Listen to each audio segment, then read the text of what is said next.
Welcome to the Robotics Through Science Fiction podcast. Today we have Nicky Drayden, a fellow Texan and author of Prey of Gods. Prey of Gods was one of my favorite books of 2017. And I kind of think of it as what would happen if Neil Gaiman was into fantasy and into robots. So howdy, Nicky. Hello. Thanks for having me. Thanks for being here. Tell us about yourself and your day job. Sure. So I am a systems analyst by day. I work for a social work project. And so I really like how my job brings together like computer sciences and social sciences a lot. And so it's kind of, to me, it's the best of both worlds. And I have the director of our project who is like a professor. He's just kind of starting to get kind of into robotics and science fiction elements and how they're going to affect our real world social issues. And so now we're having these like really interesting conversations, and he's emailing me like a robot article probably at least once a week now, and how robots are going to affect us and how they're affecting us now and will in the near future. He sent one on in Austin. We have a new robot at one of the hospitals that goes around and helps deliver, toiletries and things like of that nature to patients. And right now, the nurses and doctors seem to think that it's not a threat to their job. It probably isn't in the near future, but in the more distant future, I don't know, maybe. Yeah, the idea of those nurse robots, we've seen those. They've been tried. They were originally tried back in like the 80s. And the nurses were looking at them as taking their jobs, and they were finding them pushed down in stairwells. And then it started to use them for drugs, because then you wouldn't have to have somebody to run up the drugs, and you would have the key to unlock. And then also just not so much to deliver food, but to put the trays there and have it make its way back to the cafeteria. And then everybody began to realize, okay, there's some stuff that we don't want nurses. Nurses want to spend more time with people and less of the gut work. So that becomes really important. Right. Well, for me as a roboticist, the star of Prey of Gods were the alphas, those 1 meter high personal assistants that are sort of like cell phones had morphed into the minions from Despicable Me. I love them, and I want my very own. Can you describe them and where you got the idea from them? Sure. They were a lot of fun to write. So these Alfies are basically about the size of like maybe about a soccer ball size, with these little spindly legs that can kind of retract out the bottom. And so they are about a meter tall when they're in their walking state. And I wanted them to have enough of a physical presence that they could help with some physical tasks, such as you might send one to the store to fetch, a couple things from the store, downstairs to get you a soda or whatever. So it could do these like minor physical tasks and serve as kind of a backpack to store a few things and be useful. But I also didn't want it to be too big that you couldn't take it with you anywhere you go. So they're small enough that you could fit it like under your plane seat if you're going to like fly or travel somewhere. And also they serve as, your phone, serve as your laptop and all these kind of devices, but they have their own legs, so you don't end up with this like bulky thing in your back pocket all the time. So that's also one of the benefits. Well, of course, one of the things that they would do is, they would immediately make it where you'd have to pull out the batteries and you wouldn't be able to take it with you. That would be one of the things I want to do. So do you own any robots? Do you have a Roomba or a drone or a Tesla? I have a sad robot that recently passed away. I have one of those, I think it's like called an eyesight. It's kind of like these little pretend dog things, and they weren't as cool as like the real, I forget the real version of them were called, but they were just kind of like the knockoff version. And but it was still cool, and it would like do tricks and things. And then one day, like it hurt itself, like it ran into the side of a box and it hurt itself, and it let out this like the saddest little whimper like you've ever heard. And then it stopped working. Like it would just it would boot itself down, and then you turn it back on, and it'd just do that whine again. I'm like, you just like this emotional connection to this thing, and it's making this noise at you that is a noise of pain. And so it's kind of interesting how, this object can like make you feel this way.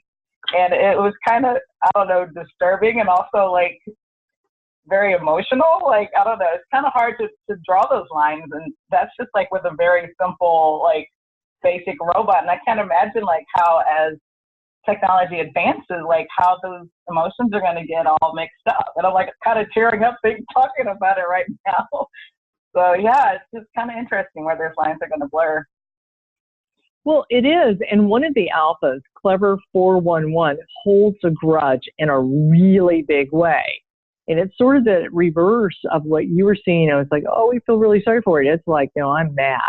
And it's a sort of that reverse in affective human-computer interfaces where you're supposed to design systems that take into account that people have emotions and then that people react to technology emotionally. It looked like in your book, Prey of God, some of the human characters needed to take into account the robot's emotions. So do you think that computers and robots will eventually be able to hold grudges?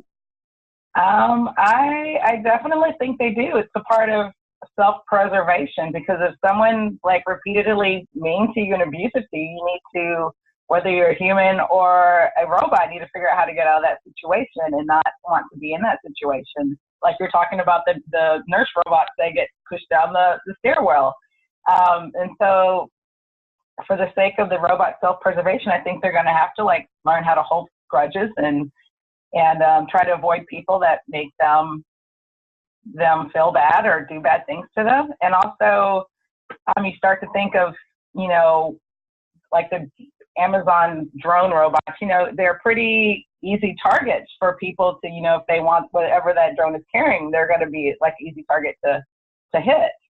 And so you start thinking about how are these robots going to defend themselves? And then you start kind of getting very quickly into kind of a Black Mirror type situation where, robots might be armed or whatever while they're, delivering their packages. And so it's kind of very much, there's a lot to think about, a lot to consider on how, humans and robots are going to be able to exist together in a place where there's limited resources and they're both competing for those resources. Yeah, it's a tough space to think about. The European Union's already proposing regulations to protect robots when they get smart enough. But, a UAV doesn't have to be that smart to do a delivery. But how self-aware, smart enough does it have to be to realize that some teenager's messing with it and to, taser it back, or something. So you think there's a good chance that people will really abuse robots the way they did Clever 411 and some of the other Clevers? I wouldn't put anything past humans because we have a long history of abusing other humans. So, like, I don't even think they'd think twice about abusing robots. And I personally tend to think I'm a nice person to both robots and humans, or would be like I try to remember to say thank you to Alexa on occasion, and so she's performing these services for me, and just to kind of also get myself, in the habit of doing it. So one day when they are more aware, that it'll just feel natural, and you won't even think twice about it. Well, yeah, I think I had a neighbor who was like, we should be kind to animals and robots and technologies, but it's okay to be mean to people because most time they deserve it. So kind of an interesting take on it. So I've made Prey of God sound like it's dark and ponderous, but really it's so much fun. It's so delightful to read funny sci-fi and fantasy and not have everything that's so, like you said, dark mirror. Sorry, I can only do that like once every 4 months because it's kind of like, okay, I just kind of need to sit here and shiver for a while. So it's kind of Prey of God is kind of a screwball comedy of sorts. So is it hard to write humor? I think for me, humor is kind of my default, and a lot of times I'm trying to like tone it down. Just because I think like toilet humor is like kind of like my go-to humor, and I've kind of classied it up like over the years. But there's a lot of like dick jokes in the Prey of Gods, and I think it's fun to balance humor with kind of dark topics, because it kind of does get really dark in some spots, and it's hard for a reader just to be stuck in that dark place for a long period of time. And so if you kind of alternate between like a little bit of dark and a little bit of, you know, comedy to kind of get the reader through that, kind of, because it can be kind of an emotional, you know, experience reading about these things. And so it gives them a little bit of room to breathe. And it's like what I'm going for as a writer, like one of my primary goals is to get the reader to have like a physical reaction to my books. I think that's just like the most awesome thing, that the words that come out of my head can make somebody do something. And so like whether it's laughing or crying, like it's just cool. And that's kind of what I aim for, to give the readers that reaction. Well, I've started reading your new book, Temper, and I'm just a few chapters in, but they're a little, and it's funny, and it's more family funny stuff, and but there's those little mechanicals. They seem like they're little robots. So are they robots, and are there going to be more robots further in? Because I just hit the bazaar scene where the little jeweled robots. There are more robots. Yeah, and Temper is kind of, it's a lot different. It's a little darker in tone. And it takes place in a society that is kind of anti-technology and anti-science. And for a long time, people were persecuted for practicing science. And so they're kind of just getting out of that right now, but there's still a lot of secret underground sects that do practice science. And I won't say too much, but there are more kind of steampunky kind of robots. And it's not like a big main theme in this book, but there are some elements of that in there. Well, it's a very interesting world. It seemed sort of similar to South Africa. Your first one's set in South Africa for sure. So why South Africa? You're in Texas. Are you from South Africa? I am not, but I visited South Africa back when I was in college, kind of in an informative and kind of an impressionable time for me. I went with a summer program. It was my summer job, I think my sophomore year. It was a program called Renewable Energy and Environmental Protection Program, and it was for teenagers, high schoolers, and I was one of the peer counselors for the summer. And so their like big trip in their program was to go to South Africa, and as a peer counselor, I got to go along, which is like totally cool job perk. And so we traveled there, and we saw just a lot of different ways of living. We visited a lot of the townships and saw, you know, how their life was and how they might not have had a lot of material wealth. There's just a lot of poverty, but also their community and how strong their communities were, and how just vibrant and excited everyone was to meet us. And they were very much into Texas pop culture. They were all talking about Dallas, the TV show, and like they were just very excited about it and talking about Biggie Smalls and a lot of different things. So it was kind of cool to have this cross-cultural exchange with them, and just kind of getting to see the churches and, you know, the schools and all different parts of the community. We went to some of the nature, the wildlife preserves as well. And we did see, it seems to me that we saw a lot of dick pics. That's why there ended up being a plague of dick pics in the Prey of God.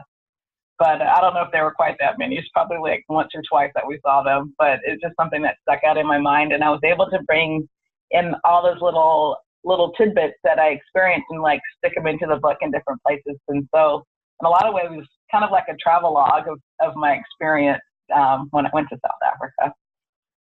So I've been to South Africa, and I was going, yes, the dick pics, yes, this is real, you know. And then I couldn't believe you weren't from South Africa, because it seemed to have all of the sorts of things that I had seen when I was there. Well, here's a really, really, two really important questions. The first one is, are you going to write any more books with robots in them? The answer is I'm working on one, but I cannot talk about it quite yet, but probably soon. Okay, well, hopefully there'll be robots in it. Now, the final important question. Excluding the alphas from Prey of Gods, what's your favorite robot and why? There is a book called Numenon, which has a robot, a sentient AI that is tasked with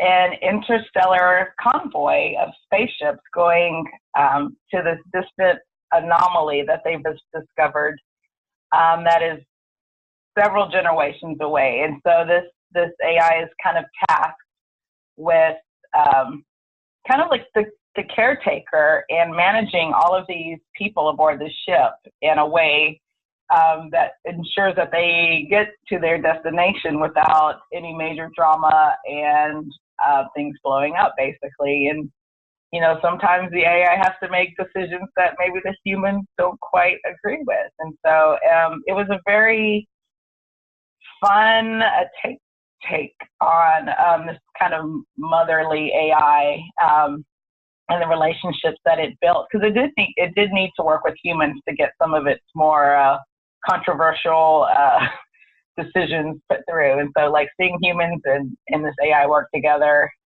was a lot of fun. It was a really good read. One of my favorite books that I've read recently. Now, what's that called? It's called Numenon, and it's by Marina Lostetter. Cool. Well, cool. I'm going to add that to the list with that. Well, Nicky, thank you so much for being with us today. I'm looking forward to finishing Temper. Please write more books with robots in them. And for the rest of you, if you want to learn more about real robots, check out my book, Robotics Through Science Fiction, Artificial Intelligence Explained Through 6 Classic Robot Stories. And remember to subscribe to our newsletter and YouTube channel so you won't miss a thing.